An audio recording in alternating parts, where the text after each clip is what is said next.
The Senate is expected to approve a plan today to arm and train Syrian rebels to fight ISIS militants. The House passed the bill Wednesday, 273 to 156. The vote cut across party lines. 85 Democrats and 71 Republicans voted no. President Obama called the vote an important step in confronting the ISIS threat.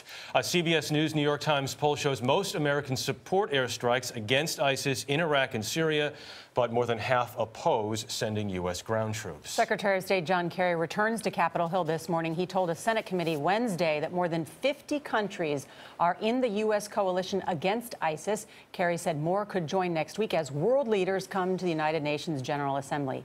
Samantha Power, the United States ambassador to the UN, is with us this morning. Good morning. Great to be here. When you first became ambassador, you pushed for airstrikes in Syria. Now we have lawmakers on record supporting engagement in Syria. How do you see this playing out?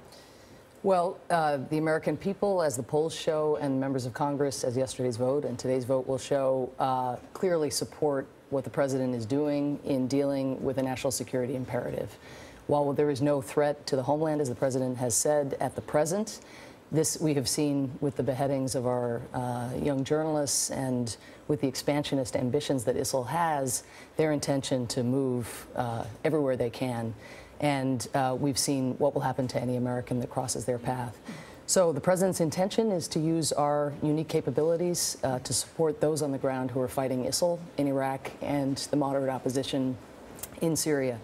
Tomorrow, Secretary Kerry will be here in New York. You will see many of those 50 countries speaking about what they're prepared to contribute to the coalition, showing support for the new Iraqi government, which is trying to avoid the mistakes of the last Iraqi government and be more inclusive, so more people want to fight this threat.